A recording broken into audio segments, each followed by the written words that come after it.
Hello everyone, and welcome once again to Geeks Not Nerds, the podcast. I'm Captain Logan. And I'm Vince. Vince, what are we talking about today? We are talking about a concept that I'm going to call universal likability. Universal likability. Vince, would you say that you are universally likable? No. Yeah? I know people that aren't particularly fond of me. Oh, yeah? I don't know anyone like that from me. Everybody loves Cap. Say I'm universally likable. They always get him... everyone I know named Captain Logan really likes me. I was going to say that everybody thinks you're Captain Crunch, and they love that guy. Yeah. I almost said they're great, but that's something else. They're crunchy. Oh, Captain Crunch. He and I actually don't get along. No? No. You think you're encroaching upon his territory? Yeah, he does. Anyway, sorry, go ahead. You know, the crunchy seas? That took a minute. All right, go. Anyway, so universal likability. Yeah. Not about us. Are there things that should be considered universally good, and are there things that should be universally likable? Like, does everybody like this particular thing, or does everybody hate this particular thing? Yeah, maybe not even so much should it be considered universally likable, because that's open to debate, but is it? Can you think of anything that 100% of people like? You know, up until recently, I thought that was Ghostbusters. Yeah? But you find somebody that... I've talked to some people who don't like it. Uh-huh. Well, they more nothing it, and they don't like it. Okay, sure. But I just chatted with a guy the other day who hadn't even seen it. How do you make it this far in life and have not seen Ghostbusters? I don't know. I mean, like, you say that, Vince... I can see why you would say that. Yeah. But then again, I get why there are people who haven't. I mean, if you think about, if you haven't run in certain circles, I could see why you wouldn't. Like, maybe you've heard of it, but it wouldn't ever occur to you that it was such a big cultural phenomenon, so it would never occur to you to actually watch it. Mm-hmm. You know? Like, that joke was a big thing in Zombieland. How could you Bill Murray's such this big actor, how could you not have ever seen Ghostbusters? It's kind of this big joke, and he's got his big mansion, and he's like the biggest actor ever, and it was really funny. But yeah, I think that was actually poking fun a little bit of whether or not Ghostbusters really is that well known. I mean, it is, but then, like, okay, let's think about what Ghostbusters is. It's a comedy first. And it's a fantasy film second. True. Well, it's making fun of horror. So it's a comedy. It's not even a comedy horror, but it's a comedy film making fun of horror tropes. And it's got maybe a little bit of sci-fi fantasy going on in it. Mm-hmm. Well, and so I'm just saying I can see why certain people wouldn't run into it or wouldn't watch it. I'll say that this guy's a good guy. I'm not sitting here trying to demean somebody, because I've actually thought about talking to this guy about designing T-shirts for us. But because he's a good guy. It's like, so what I want you to do is I want you to make these shirts, but I want them to have that ghost from Ghostbusters in the middle of it. What's that look like? What does that even look like? Just Google it. But do a Google image search, you'll find it. Wouldn't it be interesting to find certain things that you would expect are, like, globally known? Mm-hmm. I mean, not globally. I'm sure there are people in third world countries that have never seen Ghostbusters, but like, just, okay, as far as Universal, let's say just like, does everybody like Universal Studios? Let's just say, like our country, like let's say America, and then like a lot of countries that are influenced a lot by American culture. What things would we expect those people in those countries to know about? And wouldn't it be interesting if you went around and took a poll and mentioned certain things, not even the films themselves, but things from them, to say and see if you could get 100%. For instance, could we assume that we could get 100% of people to associate a time machine with a DeLorean? Maybe. Like, I'm imagining this test where you take where you take like the DeLorean and like the call box from Doctor Who and a couple other things that have been time machines and see if you can get them to say time machine. or a phone booth. Or a phone booth. For Bill and Ted. I think you'd get some Superman with that. That's a good point. But isn't that interesting? The problem with universal recognition is age gaps. Yeah.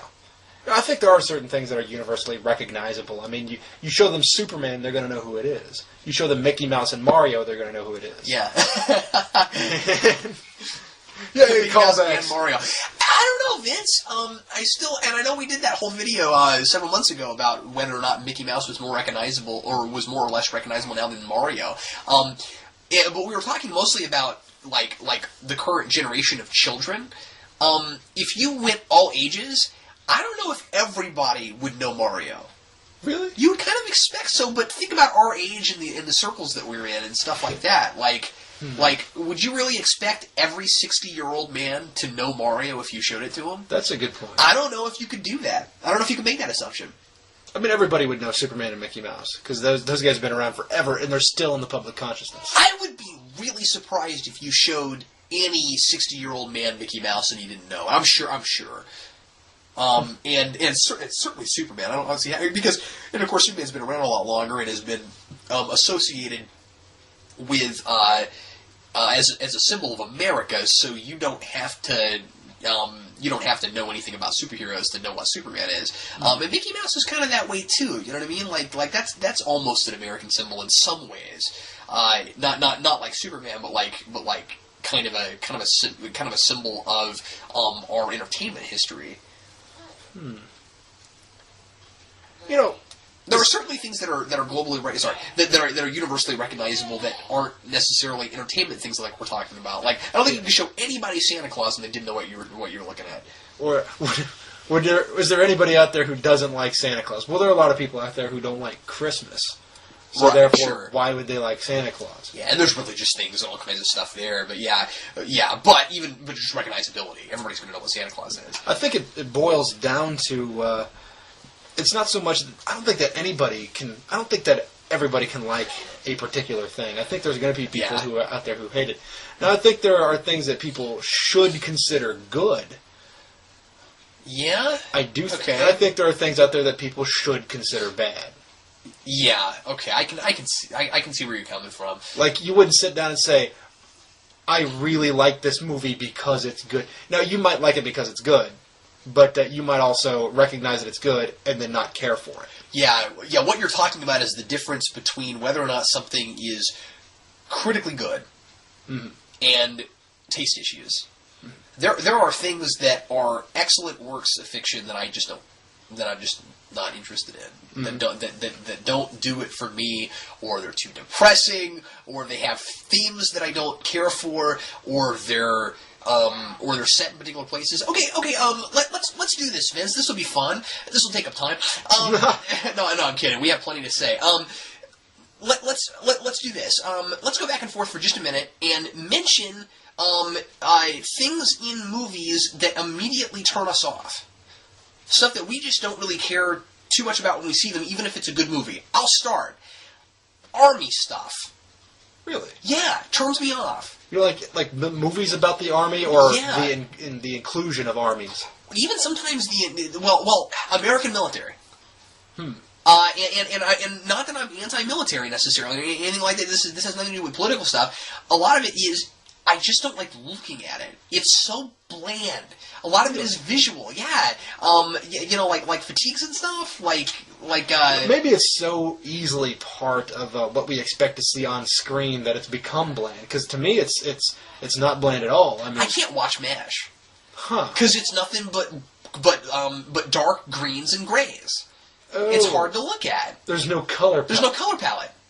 I see what you're saying. I mean, like, the story could be really great, and MASH could be really funny, and that sort of thing, and I might enjoy it while it's on.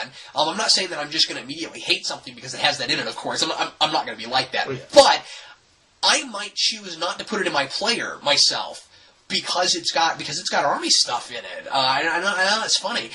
That's one of the things that I really didn't care for in Rise of the Silver Surfer. It's too much of a military presence. I was about to ask you about that. Because I like the inclusion of the military when it comes to superheroes. I like that stuff. Now, what I don't like is when we get this rehashed theme. Now, I'm not saying that I'm so pro-military or anything. I'm just saying I get irritated when I watch the same movie about the same theme about the military. Yeah. And they just make them villains across the board. Let's have some three-dimensional villains. Yeah, sure. So, yeah. And it's okay if your villain is an army guy. Yeah, that's fine. So is there anything like that for you? There are certain things that happen in shows that irritate me. Okay. Things like, I was watching The Avengers the other day. The new cartoon? The new cartoon show. I don't know what the full title for The Avengers is. I've seen a little bit of it, and I like what I've seen. Maybe it's Earth's Mightiest Heroes. It is. It's Earth's Mightiest Heroes. But they have a particular episode where all of these characters decide that they're going to be a team, and they come up with the title of the team. They're like, we could avenge crimes. We could call ourselves Avengers. A suiting name. And that irritates me. Like seriously irritates me. You guys can't think of a better way to come up with a name? I mean, come on. Yeah. So there are things in movies that irritate me, even if I like them. Because I love the Avengers TV show. It's fantastic right now. I'm not going to say it's going to remain fantastic because I don't know. Yeah, right. But it's good right now. Yeah, no, I could see why that would irritate you. Sometimes it's kind of fun when there's like a wink nod to the audience. But when it's just so blatantly obvious, like for instance, okay, I know you don't like All-Star Batman, but do you remember that? Do you remember that thing in All-Star Batman where Robin comes up with Robin because of Robin Hood? Mm-hmm. I thought that was cool. Yeah, like that was okay. And there are things about Batman and Robin. Batman and Robin's the flip side. Then, I hated it, but there are things about it that I enjoy. And then like Batman made him take the hood off because he could just pull the hood over his head. And he couldn't see anything, and so he made him take the hood off, and that's why he's just Robin. I mean, I suppose Robin could have found a way to make the hood a cowl. But that's neither here nor there. But I'm just saying, like, it was clever. I like that. Yeah, I mean, Frank Miller is not without good ideas. Anyway, anywho, apparently, who is not Robin Hood? So is there anything you can think of that you would say that almost everyone likes? Like maybe it's not universally recognizable. Maybe not everybody knows about it. Because we started there. Is there anything we can think of that everyone has heard of? And we named a few things that we think maybe kind of. But is there anything you can think of that everyone who knows what it is likes it? There are things I can think of that I probably shouldn't mention on the podcast. Oh, okay. Really? Why? Like, well, I'll go ahead and say certain gross things. Like, gross things? Yeah, like say you've been holding, like say you have to urinate and you've been holding it for a long time. I think everybody likes that feeling of relief. No, that's not what I'm talking about. I'm talking about no. I'm talking about in culture. I'm talking about pop culture stuff. Things that that everyone who has read, watched, played, etc., likes. I can't think of anything in particular, but the reason I came up with this idea was, or we hashed out this idea together effectively, was. People are out there who think that if they like it, it's good. Okay. And that that if they like it, it's good, so therefore everybody else should like it. Okay. So therefore, I really like Mario 64. Uh-huh. Everybody should like this game. Oh, I see what you're saying. Is your point then that not only do they think that everybody should like it, but then they make that their mantra? Yeah. Wow. I've spoken to people. I, too, have talking. I am Christopher Talking.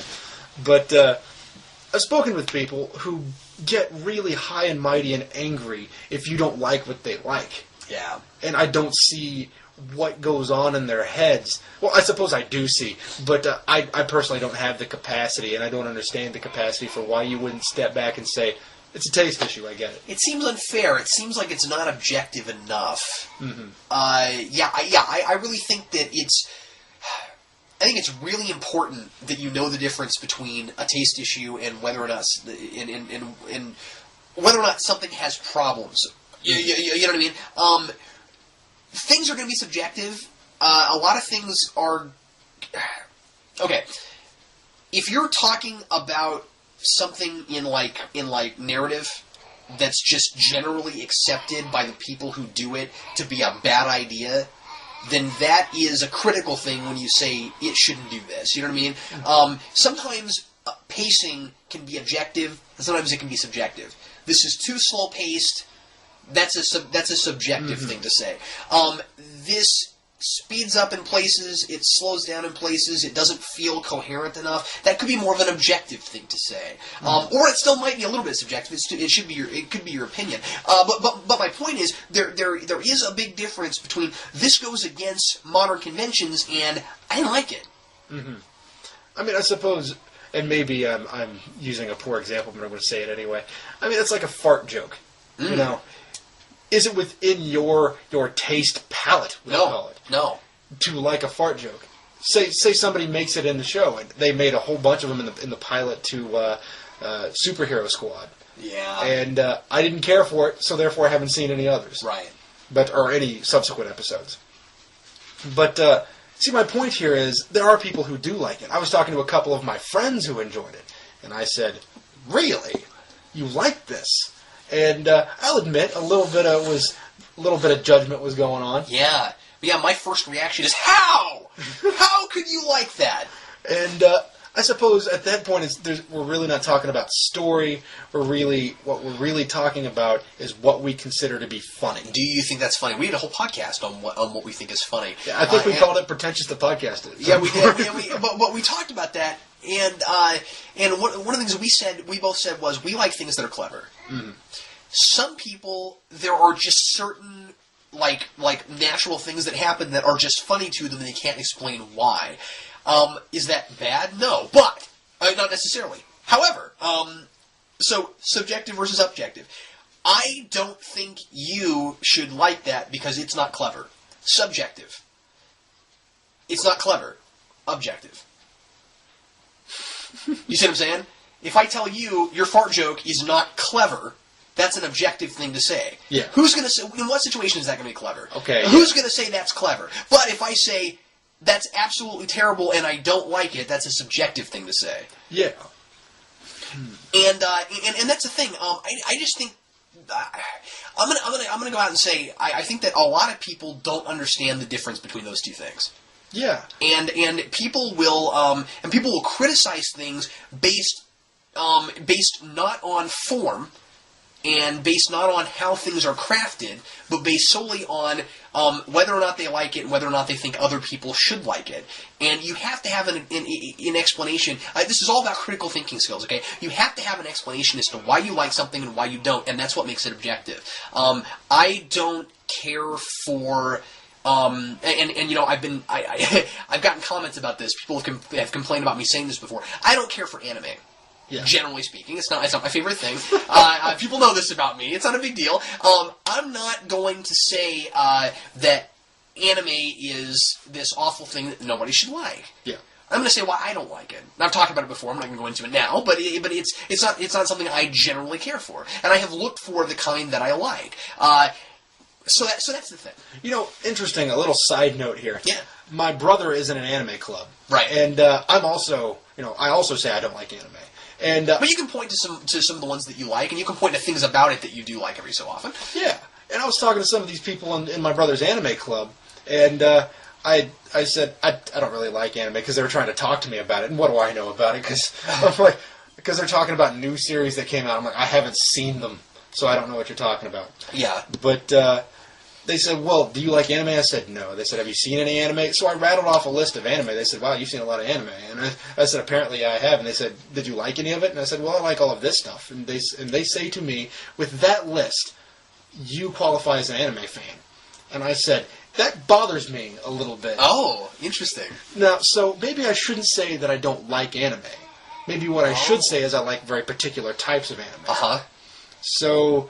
very Americanized anime. So, because pretty much what I told them I liked was Cowboy Bebop, the Miyazaki movies, Hellsing, and then there was a few others mixed in there. Right, sure. And so that right there is a good body of stuff.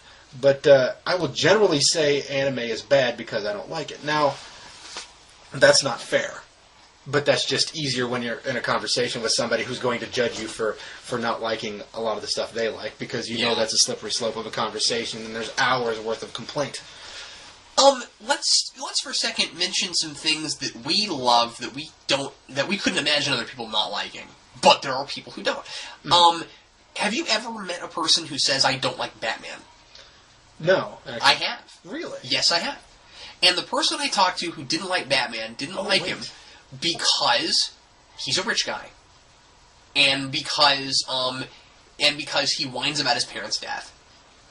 And so his whole issue, and this is an interesting perspective, and I don't agree with it, but I don't think that it's entirely uninformed, because his whole, I don't know, his whole thing is, okay, look, the problem is how Batman is presented versus what Batman really is. Yeah. Is what he said to me, and he said the problem with Batman is he's presented as he's this amazing person because his parents died and he spent his life fighting crime because of it, and he uses his wealth to make the stuff that helps him do that. But from this guy's perspective, his whole thing was, but it's easy. Now I don't agree with that, but his whole thing was, okay, he has enough money. All he needs is I can't think of the right word. He needs the inspiration to go off and get trained and do all the stuff that he does. But if he's driven enough, he can do that. And so this guy's whole thing was he's whiny because his parents died and he can't get over that. And if he didn't have all this money, we wouldn't care about him. But he does have all this money. Yeah. So what if doesn't really apply here. Now, I understand what he's saying is that... But I think his whole thing was, if Batman was a poor person, he wouldn't have the means to do this kind of thing, and the only thing that makes him worthwhile is that he has money. And he thought that... and he didn't like that. Well, I don't know. I mean, if you look at the way they did it in Batman Begins, effectively what they've done is they made him go off grid for a while. He didn't need the money to get trained. That's true. He just did it. Of course, he said this to me well before Begins existed, but yeah. So in fact, I really don't know what training there was out there because he just went out and did it, and that's all we know. I think his problem, and I think part of it is his politics, and I don't want to get into it, but I think part of it was just he thought it was too pro-capitalism. Oh. And so it bothered him. I thought it was an interesting perspective. Like I said, I didn't agree with it, but what floored me about it was I had never heard anyone say I don't like Batman. That was new to me. I've heard people talk about certain kinds of Batman they don't like, or they're not like huge fans, but they're not anti-Batman. You know what I mean? Against Batman. Of course, this same guy liked Enterprise and didn't like any other Star Trek, so take that with a grain of salt. But really? Yeah. Not even 9? Or DS9, rather? Nope. Man. Yeah, I know. It was bizarre. Anyway, so, take all that for what it's worth. It's difficult for me to come up with things that everybody should like other than Ghostbusters, because I've spent time thinking, what do people universally like? Star Wars. First Star Wars film. You ever known anybody who doesn't like that movie if they've actually sat down and watched it and they're not the kind of people who are just like, oh, it has Star in the title, so I don't like it? Because there are those people. I'm not talking about those people. I'm just talking about like people who aren't just immediately anti something in space. Well, there are Trekkies who don't like Star Wars, but that's, I assume, based on the friction that's come between them for whatever ridiculous reason. Yes, because the thing is, most of the Trekkies I know still have a place for the original trilogy as a film franchise. Maybe they're not. It seems to be more of an issue of giant obsessive fandoms versus is it a good movie. But yeah, sometimes fanboyism gets in the way, and you're not able to critically think about something. It's just a matter of I must. It's I'm sort on of this team, so I can't root for that guy. I was going to say that it's like being an alumnus from a college. I have to root for KU because I graduated from there. I can't root for anything else. It's funny to me. I talk to people about sports, and rather they talk to me about sports because I don't care. I don't go to sporting events. I've never been to a KU game. I don't care. Yeah. And people look at me like I have a third eye on my head and say, how can you not care about sports? Well, I don't, because it's not interesting to me. There's no plot. Yeah, people have this idea that it's local culture. It's important. Everyone should follow. I don't get it. I don't care. I don't have a problem if you care, and I appreciate athleticism, but it's just not my thing. I don't like to watch it. Well, do you want to go ahead and go to Rants, Vince? I think we can. Okay. There are, I say this a lot with topics like this, but obviously there's still more to say, I think, and maybe we'll come back to this. Vince, what's your rant for this week? My rant is people who severely overestimate the value of their own product.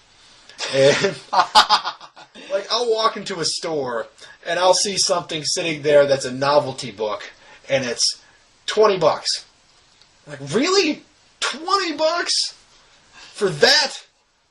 I mean, sure, it's hardback, sure, but 15 max. Well, I was with you, and it was small. Yeah, it was. What was it? It was like this Christmas noir book. I don't see anybody really wanting to buy that for anything other than a gag gift for the season. And isn't that part of an old rant where you were complaining about things calling themselves noir? That's a good point. I'd have to read it and find out whether or not it's noir, but it's really... Well, it can't be Isn't it noir. not because it's new? That's Wasn't right. that your whole rant? I forgot. That's right. When we looked at that, I was surprised you didn't take one look at it and be like, "Ah, you said noir on your cover. Ah. You're not noir. You're fake noir. You may be noir-like, but you're not noir. But yeah, that was bizarre to me too. It was this tiny book. It couldn't have been more than 70, 80 pages. It was tiny. I mean, well, I don't know how many pages it had in it. It probably had at least a good, 7 stories. It looked thin. And it was small, and it looked like it would fit. It was a stocking stuffer. It was $20. It was $20 for that. Now, I also extend this to going into flea markets, because I like to go into flea markets. Sometimes you'll find that golden treasure. Other times you'll just look around and have a good time. I don't know. I'm that type of guy. Don't judge me, please. I used to be really big into flea market culture. My dad ran flea markets, and I was I was a big part. I worked flea markets, and I sold a lot on eBay out of flea markets. But flea markets are fun to me. And I'll walk into a place and I'll look at somebody selling comic books, and they're selling them for $5 a piece of something from the 90s that nobody wants. I say, you really want to sell this for $5? How much did you buy it for? Are you too dumb to figure out that you shouldn't buy comics that nobody wants at $2.50 a piece and resell them for twice the price? Well, a lot of times there's people just going, "Oh, it's a comic book," and those are collectible. Yeah. No, you have to know something about them.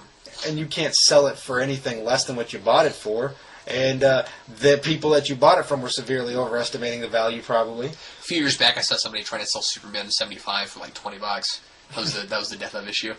Just because it was the death of Superman, they assumed it must be worth a lot. No, it was hugely mass produced. It's still not worth more than $4 or $5.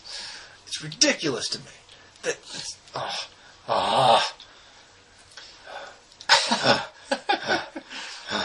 Well, I'm going to do my rant real fast. I brought this up when we talked about Batman Inc. on our Geeks Not Nerds, but I want to mention it again. There are so many Bat books out right now, Vince. There's so many Bat books out. I'm to the point right now where if I wanted to, I would probably be kind of okay reading nothing but Batman right now. I could if I extended this to offshoots like Red Robin, Batgirl, Batwoman's about to start. Number 0 just happened last week. They should do a Batman one shot or a Batmite one shot. They should. I could. And not talking about miniseries even talking about all monthlies. I could probably put a dozen books on my pull list of nothing but Batman. I have 5 as it is, and there's stuff I'm skipping just because of it. I don't know if I can name them all off the top of my head, but I mean, like, there's, already like if you extend it to offshoots, there's like there's 4 or 5 main Bat books right now. There's Batman, Batman and Robin, Batman Inc., and Dark Knight is about to start. That's 4. That's all just Batman. Some of it's Dick Grayson, some of it's Bruce Wayne, but I mean that's all Batman. And then I don't even know if I mentioned Detective Comics. That's 5. Okay. And then there's all the offshoots, and there's Red Robin, there's Gotham City Sirens, and there's so many of them. It drives me crazy. What I'm really afraid of is that inevitably it'll get to the point where they'll have a big arc that they want to run in a lot of these, and you'll have to read most of them. I hope that doesn't happen, but anyway, kind of annoys me a little bit, just because it would annoy me less if fewer of them were good. But so many of them are kind of okay that I'm like, well, I'd like to read more of these, but there's just too many of them. And DC has a lot of other characters that they're not really giving monthlies to right now, so that's part of the thing too. And it's because of what sells, certainly, but well, yeah. Well, anyway, we are all out of time, Vince. Like I said, I feel like we didn't quite cover the topic as much as maybe we could have, but you only have so much time in half an hour. So, in fact, a half an hour is how much time you have in half an hour, Vince. Thanks a lot for listening to Geeks Not Nerds, the podcast. I'm Captain Logan. And I'm Vince. We'll see you next time.